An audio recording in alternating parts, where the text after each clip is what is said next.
Hey guys, my name's Andrew Pecoraro with Pecs Metal Picks, and I'm here with Cole, I play guitar, Knocked Loose. Kevin, I play bass.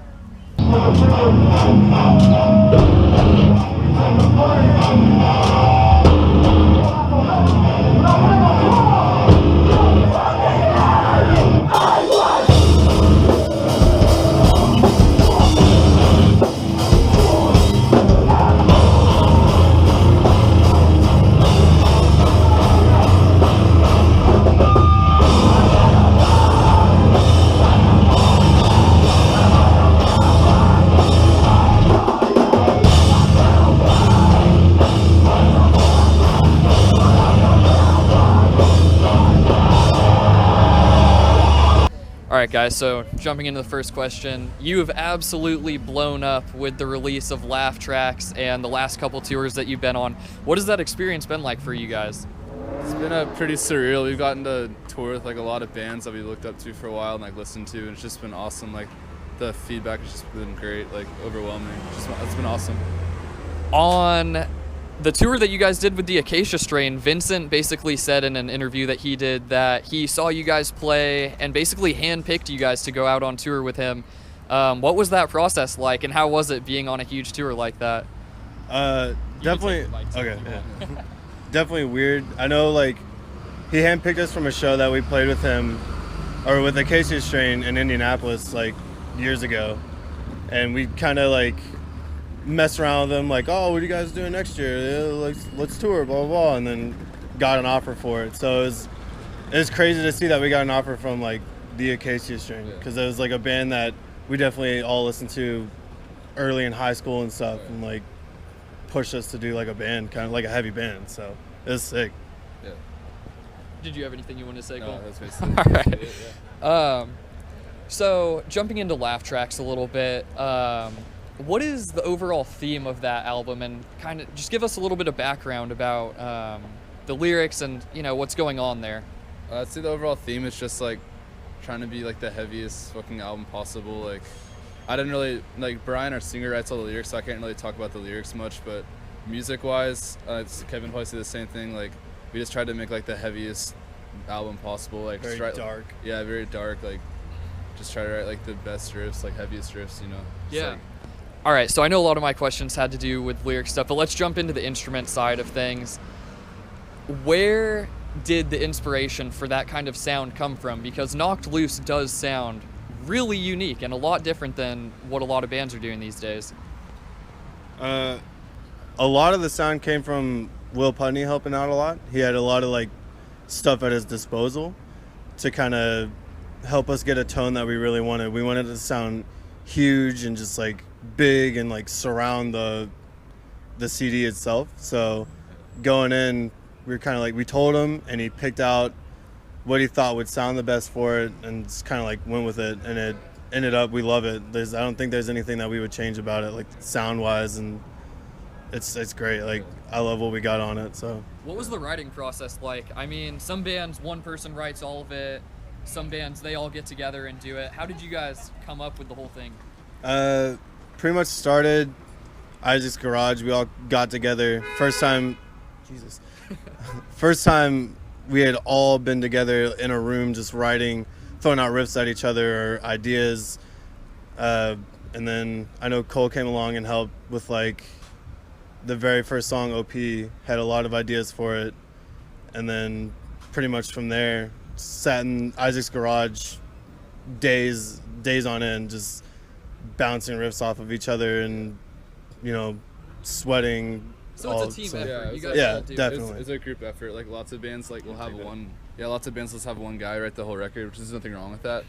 But like for us, like all of us have so many ideas that we want to put towards it, and like we all care about the band so much that we all like want to have a say in like the writing process. So we like, yeah, like Kevin said, we would all get together and just like show each other riffs that we'd write. Like, hey, here's this riff. Here's like show them voice memos and shit, and just form the songs from there, you know. Okay. So it's like a very like natural process. Yeah. Yeah. Brian's vocals are pretty unique too. I mean, for how heavy you guys are, they're sort of dry, kind of give me like a Code Orange or like Old Architects sort of feel. Do you guys take that into account when you're writing how the instruments are going to sound? like how he's gonna sound in relation to them?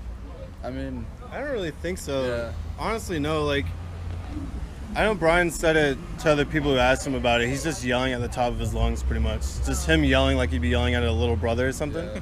So I know, like, since we're tuned so low and his vocals are like a higher quality, we don't really think about it like, oh, we have to write this part different just because Brian sounds like that. He goes with it. He changes up with how we write, kind of. So he gives us pretty much free reign and then does his own thing with it, which is cool.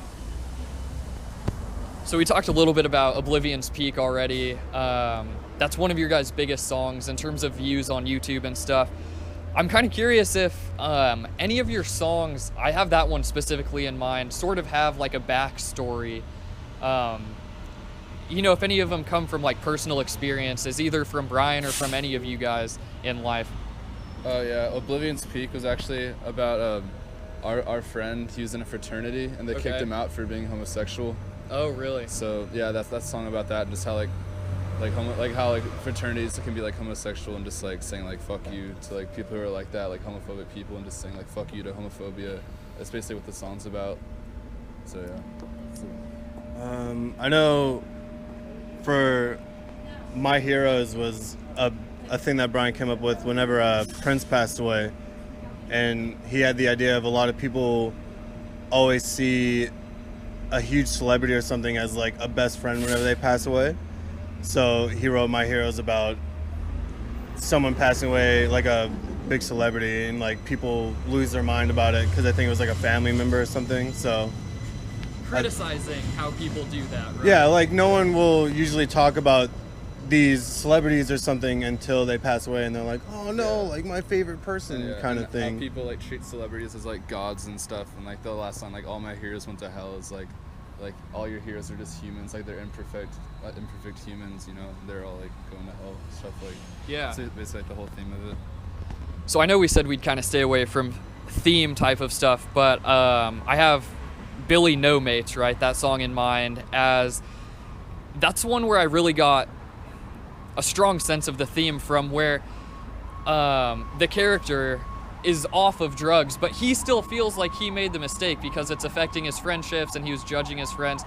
And that song just kind of is where I realized the whole album kind of gives you a sense of like, I don't want to say hopelessness, but just like we all fucking die in the end. And where did this come from?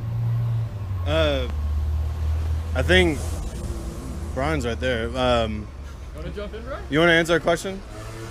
Yeah, this one's for you. It's about Billy. I'll jump out really quick, make sure everybody's in the frame. Guest appearance. What's the question? All right, yeah, I'll ask it again. Okay, so this one specifically had to do with Billy No Mates, and how even though the person singing, like the character of it, is off of drugs, right?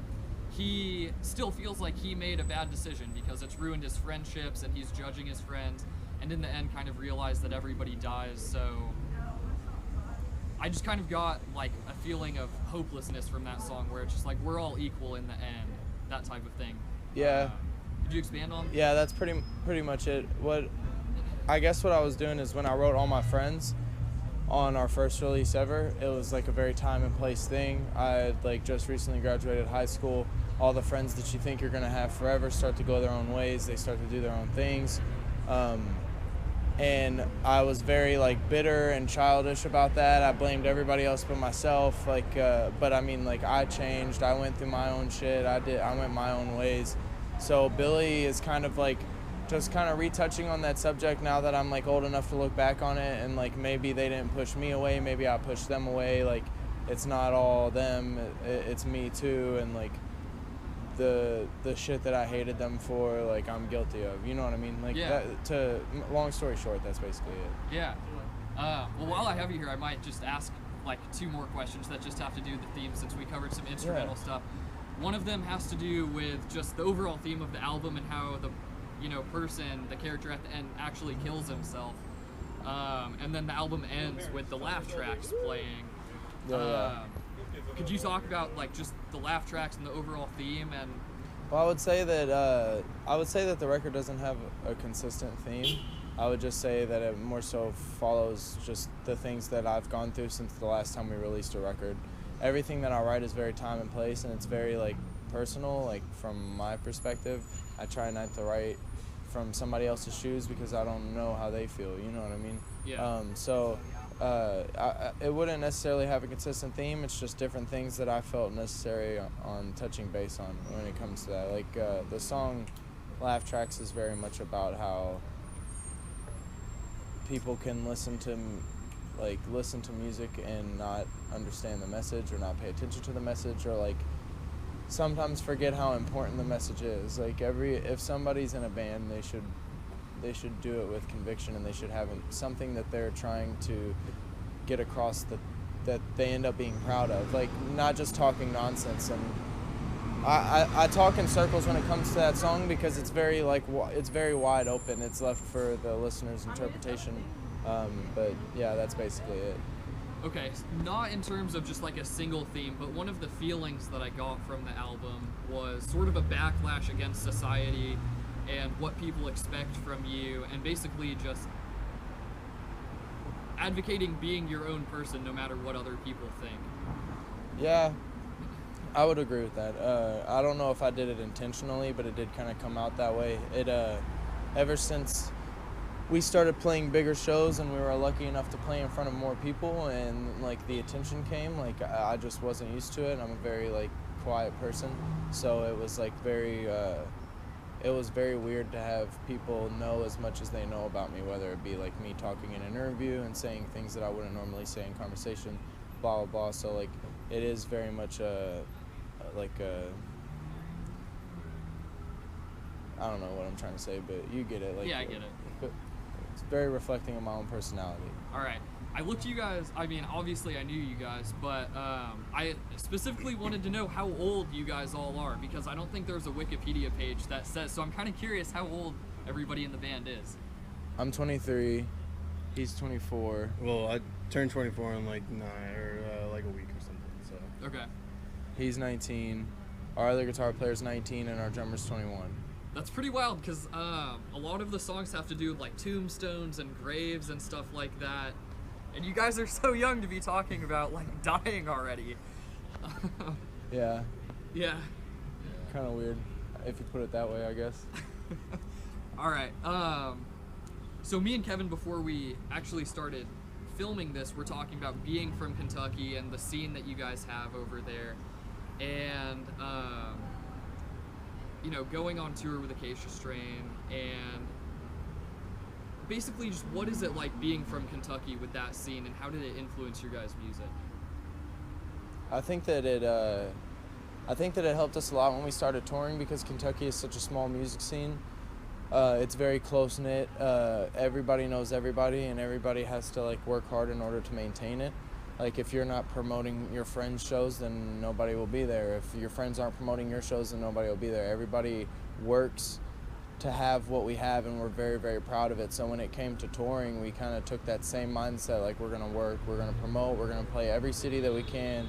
We're going, and I'm really grateful for like the scene that we have back at home and everything that like everybody above us has taught us coming up.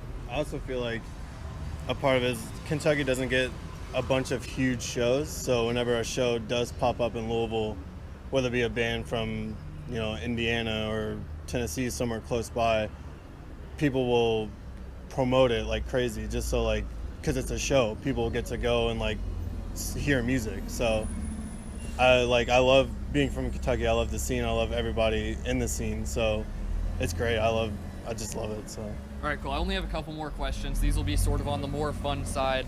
The first one is about what your favorite Impending Doom album is, because I know this was a tweet that one of the Stick to Your Guns guys put out, and it sounded like there was a real debate about this. So, what do you guys think? I don't listen to Impending Doom. All right, so no. It's between Nail Dead Risen. I just go with Nail Dead Risen. It's Nail Dead Risen, hands Yeah. down, for sure. I think that one might be my favorite too. It's irresponsible. yeah. It's irresponsibly heavy. It's the sickest thing in the world. Jesse Barnett can go away about it. So. All right, so next album in mind, are there any guest vocalists that you guys would like to work with, see on some of your songs?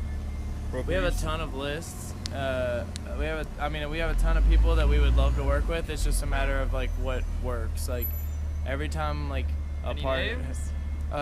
not yet. Like anytime a part comes up, it has to make sense. Like when somebody in the room says, "Yo, this guy would sound sick right there," it's like, "Yup, he fits." I don't like doing stuff like, "Oh, I'm gonna put this guy on there just for the sake of him being on there." You know what I mean? Yeah. So if it fits, it'll happen. Hopefully, we get some cool people. It looked like you were gonna say something, Kevin. I just like, I don't know. We've gone through like trying to get people for the record. So it's always like a back and forth thing. Like, oh, like he said, like we'll write a part and say, I think so and so will fit on this part, and it's like maybe not. Let's try to write it maybe so they will fit, and then sometimes it doesn't happen that way. So you never know. Like very back and forth. All right, I was debating whether I should even ask this question because it's almost too stereotypical, but I am curious about the origins behind the arf arf on Counting Worms.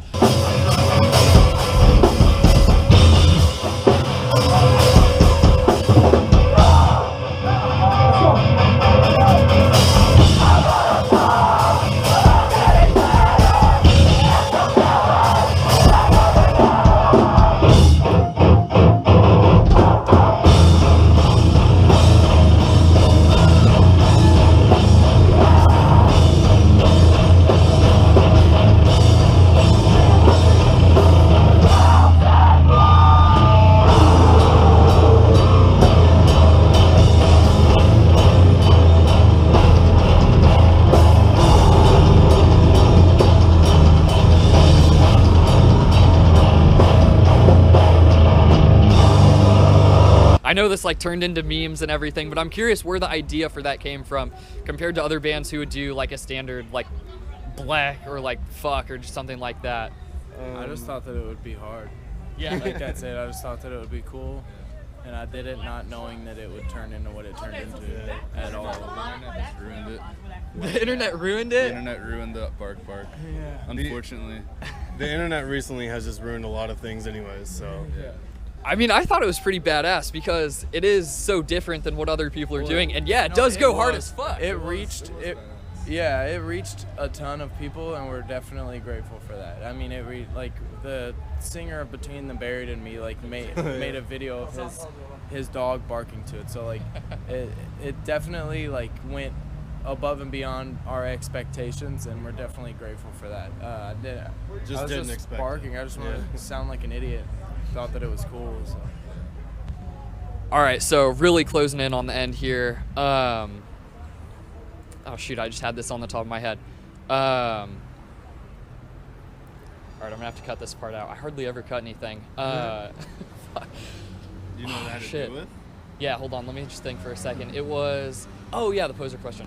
Okay, so now that you guys have got pretty big on laugh tracks and your following's pretty much blown up, a lot of people in the hardcore scene are trying to call your fans posers, like they don't belong in the hardcore scene. I'm just kind of curious what your response to that is, because I think it's pretty stupid. I know, like, we touched on this earlier before this whole thing, but I was saying, like what you like, doesn't matter what anyone thinks. Just if you like a certain type of music or a certain type of rapper or artist, just go with it. Doesn't matter. Don't let people determine what you should like. Yeah. And like I told you, I'm in this band and it's a heavy band, but I also love Ellie Goulding and stuff like that. And like my favorite band's Del Wars Prada, so I it think doesn't matter. a lot of people let a band's fan base determine their opinion on the band. I think people just need to set that aside, like set like the egos aside and just like listen to the music for the music, not like to be cool, like to look cool like on the internet when you post about it. Like just like what you like, you know. Yeah, That's people what, get like, too caught up people in just get YouTube too caught up in comments. it. Yeah. And I don't call Noctilus a hardcore band. I don't call Noctilus a metalcore band. I think that you can call us whatever you want. Like, I could care less. But like, as far as like people saying who's allowed in hardcore, like nobody's in charge of hardcore.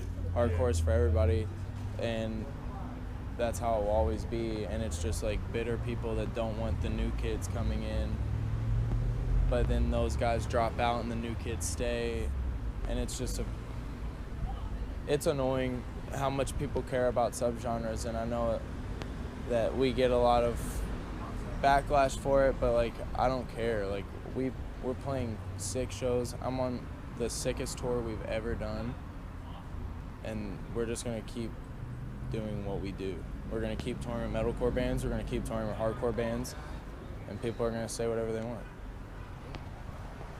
Cool. All right, guys. Last question. What are your plans for the rest of the year? Tours, if you can say anything, possible new music if you're working on anything, music videos, or just what do you want to say to your fans just to close it out? I don't think we can say anything about anything planned for the rest of the year, but in regards to saying something to fans, just thank you for picking up the album and just, you know, loving it or hating it, whether you said something about it, just thank you. So Yeah. We can't say what our plans are, but we can say that we will be busy, and that if you've ever wanted to see us, you will see us. And if you haven't bought the record, please buy it or download it or something. I don't care. Just listen to it. Cole, anything? Yeah, just can't really say what we're doing, but we will be busy. All right. So, yeah. Thanks for watching, guys. This is Knocked Loose. Catch them on tour with Every Time I Die right now and get their new album, Laugh Tracks. Thanks a lot, guys. thank you. Absolutely.